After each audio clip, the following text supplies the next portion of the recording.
compartilhar uma passagem que eu gosto muito. Está em Atos capítulo 10. Eu gosto muito da história desse homem, Cornélio. Não é um homem muito conhecido.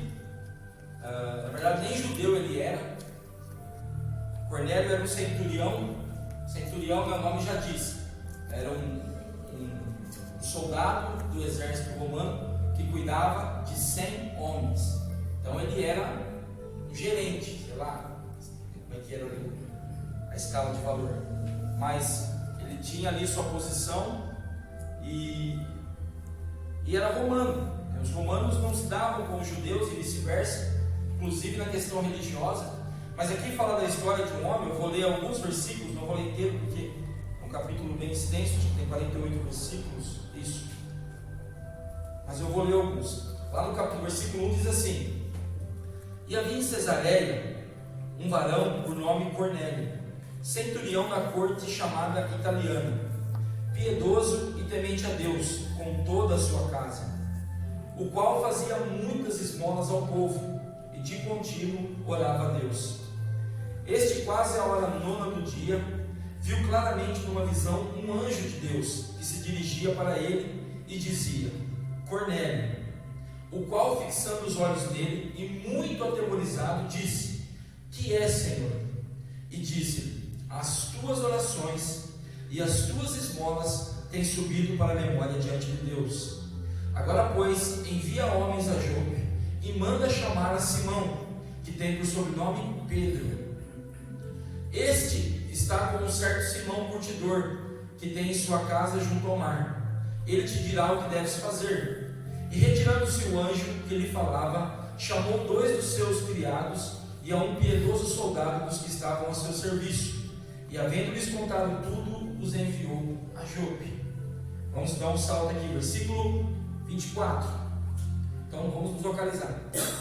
Fala aqui de Cornélio. Cornélio era um homem que orava constantemente e também praticava muito a caridade, diante de Deus. E um dia um anjo aparece a ele e fala: Cornélio, manda chamar a Pedro, que está em tal lugar, e ele vai te falar o que você deve fazer. E aí Cornélio já imediatamente manda um soldado, diz que era um soldado também piedoso, manda ir atrás de Pedro. E aí Pedro tem uma experiência ali nesse meio, a gente não vai tratar dela hoje, mas aí no versículo 24, e no dia imediato chegaram a Cesareia, ou seja, os soldados foram lá, Pedro atendeu o chamado deles e aí eles foram para Cesareia. E Cornélio os estava esperando, tendo já convidado os seus parentes e amigos mais íntimos. E aconteceu que, entrando Pedro, saiu Cornélio a recebê-lo, e prostrando-se aos seus pés o adorou. Mas Pedro o levantou, dizendo: Levanta-te, que eu também sou homem. E falando com ele, entrou e achou muitos que ali se haviam ajuntado.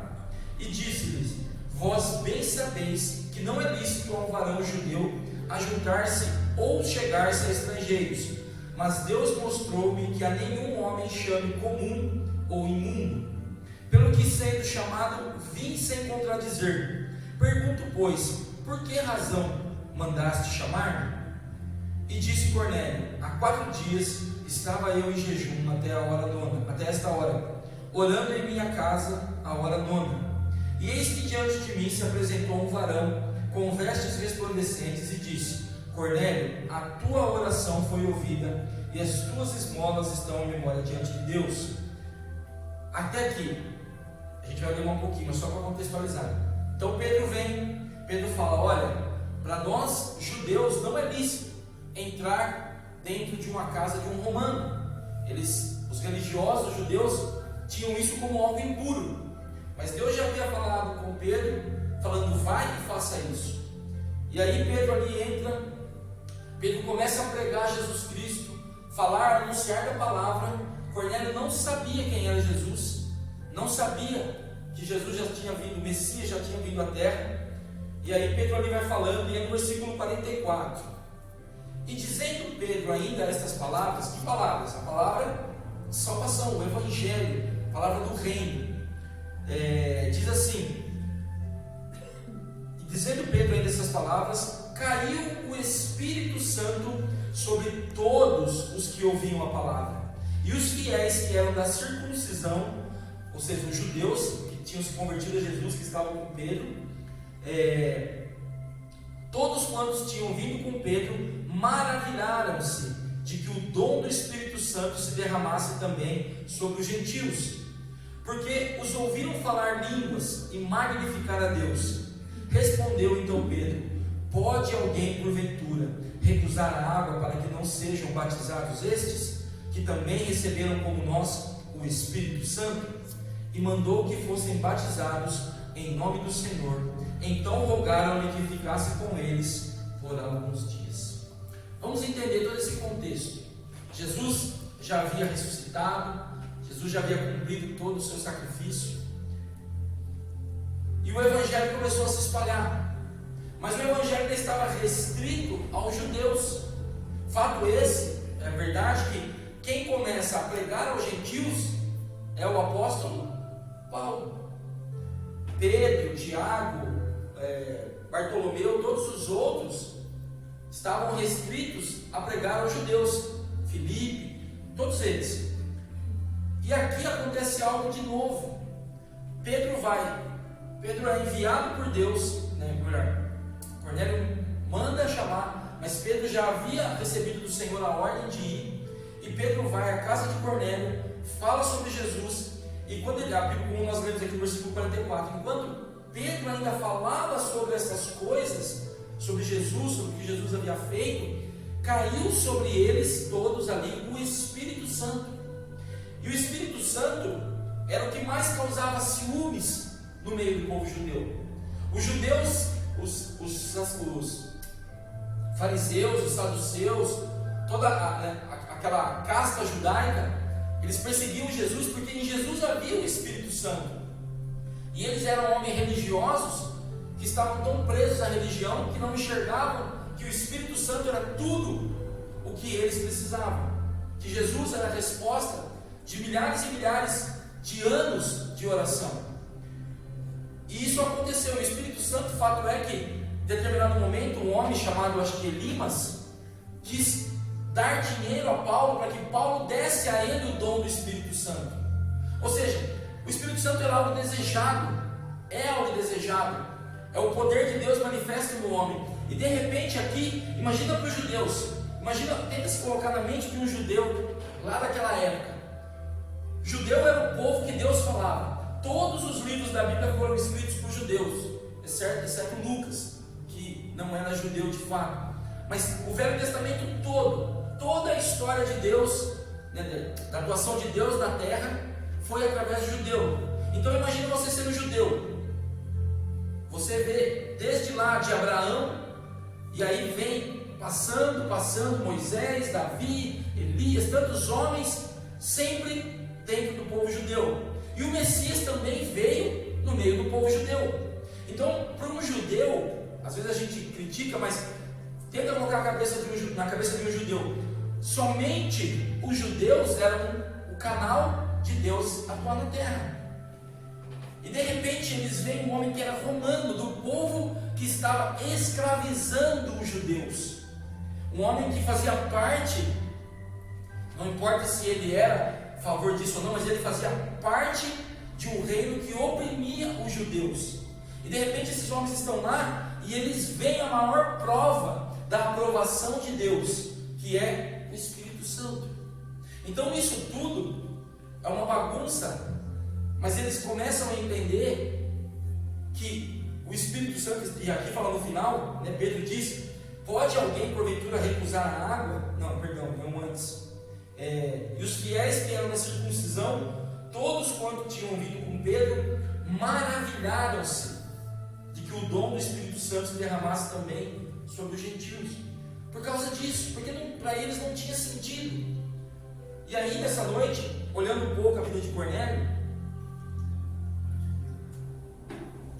talvez, a Bíblia não fala se ele tinha a Torá, a Bíblia não fala se ele ia às sinagogas, a Bíblia não fala se ele já tinha ouvido falar de Jesus. Isso tudo a Bíblia deixa oculto, Porque a Bíblia vai trazer aqui alguns pontos que são importantes, e se eu trouxer isso para a minha vida e você trouxer isso para a sua vida, nós vamos estar trilhando um caminho semelhante ao de Cornélio. Primeira coisa que eu vejo aqui no versículo 2, diz assim: piedoso, só tem aí. Cornélio era alguém que praticava esmolas, era alguém que se importava com o próximo. Eu tenho falado isso, não vou ficar batendo nessa mesma tecla, mas era alguém que sentia a dor do seu próximo, que se compadecia do outro. Não era alguém que falava. Cornélio era um homem com certeza rico, ele era como se fosse um general. Ele tinha 100 homens debaixo da tutela dele, debaixo das ordens dele. Então Cornélio, apesar de ser um homem rico, que provavelmente tinha uma vida muito boa, a Bíblia não fala nada se ele era alguém doente, se ele tinha uma esposa doente, se ele tinha um servo doente, não fala nada disso. A Bíblia só chama atenção dizendo que ele era um homem piedoso. Então a primeira coisa que eu vejo na vida de Cornélio, e nós temos que ver isso nas nossas vidas, é se nós temos sido de fato piedoso, se nós temos nos compadecido do nosso próximo, se o sofrimento do nosso próximo nos compadece, ou se nós simplesmente até lamentamos, mas ficamos indiferentes. Se na minha casa está tudo bem, está tudo bom. Eu já disse isso, é algo que está tão impregnado na nossa mente que, já dei esse exemplo. Se por exemplo, Deus o livre, a gente sai daqui e fica sabendo que uma moto preta, Phaser, sofreu um acidente ali embaixo, o cara estava dirigindo uma moto dessa, e parece que infelizmente o rapaz morreu. Na hora a gente, meu Deus, o Renato, Vanessa, o Renato está aí? Está sim, pastor. Ai, graças a Deus. Graças a Deus que não foi com alguém que eu conhecia, com alguém que eu amo, mas se for alguém que eu não conheço, tudo bem. E um homem piedoso, ele tem piedade, compaixão pelo próximo. E aqui Cornélio era esse homem. E aí diz assim, para considerar a Deus, está cancelado em nome de Jesus. Amém. E aí diz também que ele era temente a Deus. Olha que interessante. A Bíblia deixa bem claro que não eram as esmolas somente de Cornélio que o levaram a alcançar o que ele alcançou, a receber de Deus o que ele recebeu, mas diz que ele era um homem temente a Deus. Provérbios 1,7 diz que o temor do Senhor é o princípio da sabedoria. Tem outros tantos versículos, não vou ficar citando, mas tem Provérbios 10, 27, 14, 27, 19, 23, vai falar sobre o temor do Senhor. E nós temos que ter em nós o temor. Qual é o nosso temor que faz com que nós tomamos uma decisão ou não? Quanto é o nosso temor que nós, quando nós vamos fazer algo que é errado, nós podemos até fazer, mas nós vamos nos lembrar: poxa, mas Deus está me vendo, Deus sabe que eu estou pensando nisso, Deus sabe que eu vou fazer isso, mesmo que ninguém nunca saiba, mas Deus sabe. Ou ao contrário, algo que eu posso fazer para Deus e eu deixo de fazer. Será que o nosso temor ele é tão forte, tão grande, que nos incomoda de falar assim: poxa, se eu não fizer isso ninguém vai perceber, mas eu vou fazer isso para o Senhor, eu vou dar esse passo porque eu temo e agrado a Deus. Continuando, o versículo 2 também fala assim: com toda a sua casa, e que fazia muitas esmolas ao povo, e de contínuo orava a Deus. Cornélio era um homem que tinha na sua vida oração. A gente fala isso, é tão bonito falar, escreve, e às vezes põe isso em redes sociais. A oração é o alicerce, a oração é que fortalece, a oração é que move. Mas e na prática? Será que a oração ela faz parte? Será que ela faz parte da minha vida? Porque fala aqui que de contínuo, fala aqui no final, e de contínuo orava, ou seja, ele era constante. Ser constante, sem dúvidas, é um dos segredos para que nós possamos avançar e crescer na fé. Nós achamos, vocês vão entender o que eu estou dizendo: eu preciso jejuar, Deus, então vou fazer um jejum. Vou fazer um jejum aqui de 10 dias, sem comer nada. aí vai lá, quase morre, acaba os 10 dias, e aí os outros 355 dias do ano, às vezes é muito melhor eu fazer algo pequeno, eu orar 5 minutos por dia, mas eu orar todos os dias. É muito melhor eu vir à igreja todas as vezes que eu posso, do que vir uma vez e naquela vez eu quero resolver toda a minha vida, eu quero cantar, quero pregar, quero ficar ali, para todo mundo saber que eu estou no culto. Então, Cornélio era um homem que orava, mas ele tinha constância. Amados, é fácil ser constante? Pô, Renato, é mais fácil que eu sei. Renato é um cara muito disciplinado. Mas é fácil ser constante? Não é, gente. É difícil, mas isso é necessário num relacionamento. Qualquer relacionamento, a constância, ela faz parte.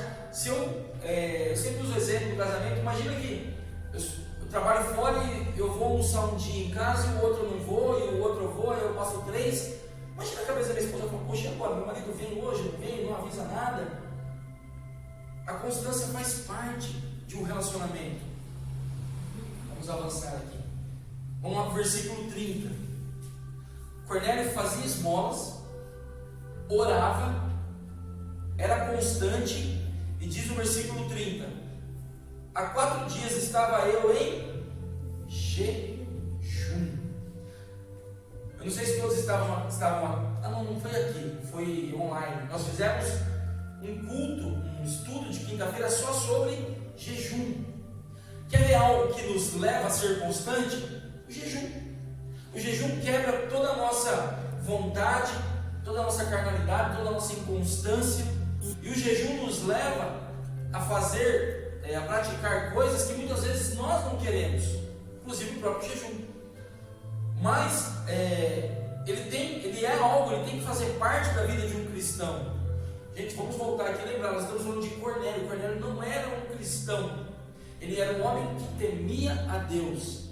E porque ele temia a Deus, ele orava, ele era constante, ele praticava esmolas e ele jejuava. E diz mais aqui, versículo 4. Vou voltar um pouquinho aqui. O qual, fixando os olhos nele e muito atemorizado, disse: que é, Senhor? E disse-lhe: as tuas orações e as tuas esmolas têm subido para a memória de Deus. Olha que coisa interessante. Eu falei isso aqui, acho que na terça passada, acho que foi, sobre a oferta que agrada a Deus. Mas se tem uma coisa que é a chave para um relacionamento também, seja com Deus, seja com outra pessoa, é você fazer algo que agrade o outro. Não é assim no casamento, não é assim? Vamos supor que a esposa gosta de café. Se o marido leva o café para ela, minha esposa gosta, tá, gente? Depois eu não levo, ela acorda antes de mim. Mas você já descobriu uma chave que é algo que agrada. E aqui, Cornélio, a Bíblia diz que as tuas orações e as tuas esmolas têm subido para a memória de Deus. Ou seja, Cornélio era alguém que adorava a Deus, porque o que ele fazia agradava ao Senhor. Eu volto a dizer, será que as nossas ações, será que as motivações do nosso coração, será que quando Deus passa e sonda, Ele fala assim: isso aqui é oferta, isso aqui é ouro, isso aqui é prata, isso aqui é palha, isso é madeira, isso é feno. Mas isso é fato. Um dia, lá em Coríntios fala isso, um dia nós vamos estar diante do trono, diante do julgamento de Cristo, e todas as nossas obras vão passar pelo fogo. O que for palha vai virar cinza. O que for madeira, e madeira é bonita, a gente não tem nada de madeira aqui, mas madeira é uma coisa bonita. Ela é muito mais bonita do que palha, do que feno, mas a madeira também queima e vira cinzas. Então, eu olho aqui para a vida de Cornélio e vejo que ele era um homem que adorava a Deus. Mas como que ele adorava a Deus? Com as ações, com aquilo que ele tinha, com a vida dele. Se nós entendermos que a nossa vida, que as nossas ações elas são de fato, ou deveriam ser de fato, para agradar a Deus, nós nos tornamos adoradores, sem perceber. Cornélio não sabia disso. Tanto é que ele se surpreende com um anjo, se surpreende com aquela visão, se surpreende com a ordem, se surpreende com Pedro, se surpreende ainda muito mais com o Espírito Santo. Mas por quê? Porque no coração dele havia uma disposição e uma real intenção de adorar a Deus. Versículo 24. E no dia imediato chegaram a Cesareia, e Cornélio os estava esperando, sozinho. É isso que está escrito aí? Não. Já convidado os seus parentes, amigos mais íntimos. E aqui para frente um pouco fala, versículo 27. E falando com ele, entrou e achou muitos que ali se haviam ajuntado. Olha que coisa maravilhosa. Cornélio era um homem que temia a Deus, amava o Senhor, buscava o Senhor, mas ele guardou isso para ele? Não. Cornélio era um evangelista. Aqui a Bíblia ela enfatiza as ações de Cornélio, mas quando nós lemos aqui, o Espírito Santo desceu só sobre Cornélio? Sobre todos. Então eu vejo que um homem que realmente ama a Deus, ele fala daquilo que Deus faz na vida dele. Ele, por amar a Deus e amar ao próximo, ele fala, ele conta das maravilhas que Deus fazia, porque aqueles homens só estavam ali porque Cornélio falou para eles, Cornélio testemunhou, Cornélio abriu aquilo que Deus fazia na vida dele. Será que nós temos sido evangelistas de fato? E ser evangelista, eu não estou falando de sair por aí afora trazendo pessoas para a igreja, não. Nós somos evangelistas onde nós moramos, nós somos evangelistas onde nós trabalhamos, nós somos evangelistas no nosso círculo de amizade, nós somos evangelistas nas redes sociais, ou será que não? Não estou falando de chegar no trabalho, muitas vezes você nem conhece aquela pessoa e já chega na pessoa e fala, olha, você tem que aceitar Jesus. O cara vai falar assim, mas quem é esse cara? Agora, quantas vezes com aqueles que são íntimos, nós vemos as pessoas passarem por problemas, vemos as pessoas passarem por dificuldades, e nós nos calamos daquilo que Deus fez na nossa vida. É algo simples, Deus não pede nada espetacular, Deus fala assim, apenas compartilhe daquilo que eu fiz na sua vida. Hoje em dia nós temos uma febre, e eu particularmente tenho uma opinião bem incisiva e bem dura sobre isso, mas a febre da rede social, onde todo mundo coloca de tudo, opiniões políticas, opiniões pessoais, opiniões de saúde, opiniões de tantas coisas, mas ali poucos de fato são evangelistas, ou estão preocupados em ser evangelistas. E não estou falando aqui de colocar uma fotinho de um versículo bíblico, não. Aqui eu olho para a vida de Cornélio e vejo que ele era um evangelista, que ele contava daquilo que Deus fez na vida dele. Outro dia eu vi algo, eu não gosto, gente, eu só entro, quando eu estou muito calmo, eu entro no Facebook para passar nervoso, porque eu falo assim, eu estou muito calmo hoje, eu preciso ficar nervoso, aí eu entro no Facebook. E outro dia eu vi um homem aqui, que é muito conhecido na cidade, inclusive líder de igreja, e ali ele falava assim, contando um pouco da minha história, e aí vai se gabando de tudo que fez, e chega no final, aí ele fala assim, alguma coisa de Deus. Aí eu falo, meu Deus, será que é esse o papel que nós temos que ter? Será que é a minha vida?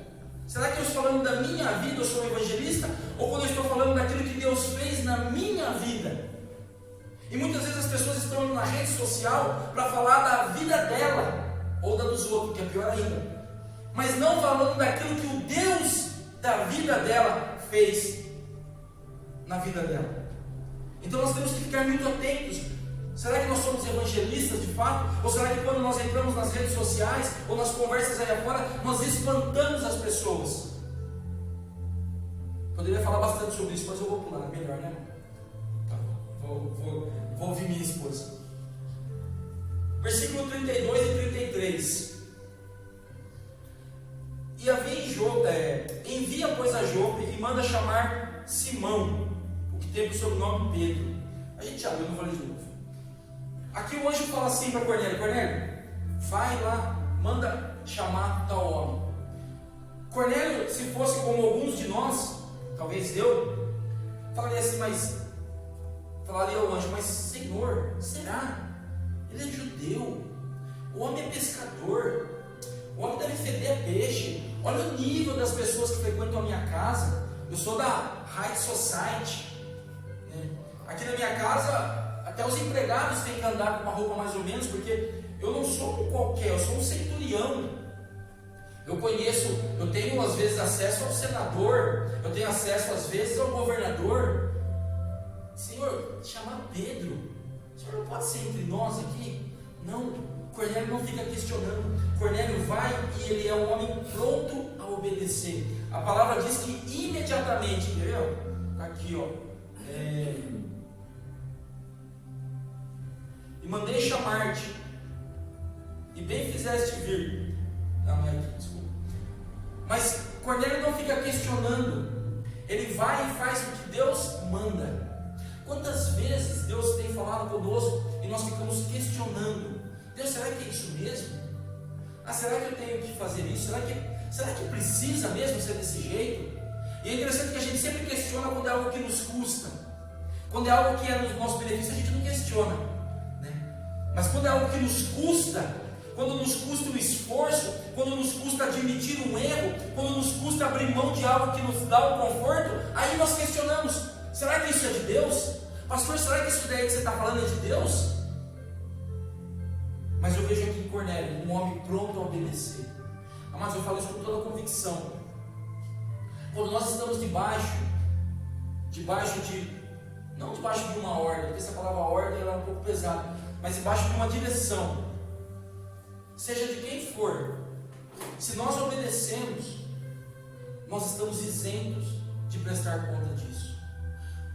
Eu aqui como pastor, se eu der uma direção para a igreja, claro, nenhuma loucura, nenhuma heresia, algo que está na palavra, que nós como igreja obedecermos, vocês estão isentos, eu terei que prestar conta se eu der uma direção errada. Assim são com os nossos filhos. Quantos pais aí hoje em dia estão ensinando os filhos, gente, uma loucura, ensinando os filhos a serem homossexuais? Que doideira, que insanidade. A gente tem visto coisas, não é o assunto de hoje, mas isso daí me faz estremecer, ver propaganda de uma marca que devia fazer comida e que está querendo doutrinar crianças, está querendo doutrinar pessoas. E quando a gente vê isso, quem vai dar conta de quem está fazendo isso? São as crianças que se tornam homossexuais? É quem está ensinando, dando a direção. Então, amados, quando nós damos uma direção, nós temos que ter muita convicção disso. Mas quando nós estamos na outra ponta de receber a direção, nós precisamos entender que se isso vem de Deus, nós temos que obedecer. E se não vem de Deus, quem vai dar conta é quem está dando direção. Nós vemos hoje, infelizmente, dentro das igrejas, pessoas que não mais se submetem à direção, ao ensino, ao cuidado. E eu vejo aqui Cornélio, um homem que era pronto a obedecer. E para terminar, no mesmo versículo 23, mostra que ele era um homem pronto a ouvir. Pedro vem à casa dele. Ele poderia muito bem olhar com os olhos de preconceito, falar: nossa, eu achava que havia um homem culto, um homem bem vestido. De repente chega um homem cheirando a peixe, iletrado. Talvez, iletrado não, porque Pedro sabia escrever, mas um homem sem cultura. E Cornélio não faz isso. Cornélio fica pronto a ouvir. Se nós queremos, assim como Cornélio, receber de Deus o dom do Espírito Santo, ser cheios do Espírito Santo, vamos falar ser cheios do Espírito Santo, nós precisamos aprender a ouvir. E ouvir muitas vezes não implica somente em escutar, mas é ouvir e deixar que isso produza um fruto dentro de nós. Amém? Amém? Amém. Vamos orar? Eu creio que tudo isso que foi falado nessa noite não é algo que seja... Deus não nos deixou nada que é extremamente difícil. Deus não nos pede nada que nós não consigamos fazer. São coisas simples.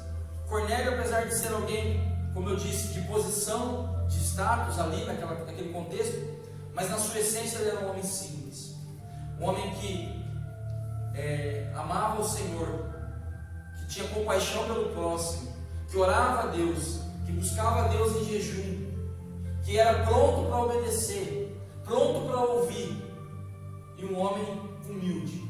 Se nós entendermos isso e vivermos isso no nosso dia a dia, sem grandes, como é que se diz? Sem grandes eventos, sem grandes coisas, no nosso dia a dia, na nossa simplicidade, certamente nós vamos ver isso acontecer na nossa vida e ao redor daqueles que estão ao redor de nós. Amém?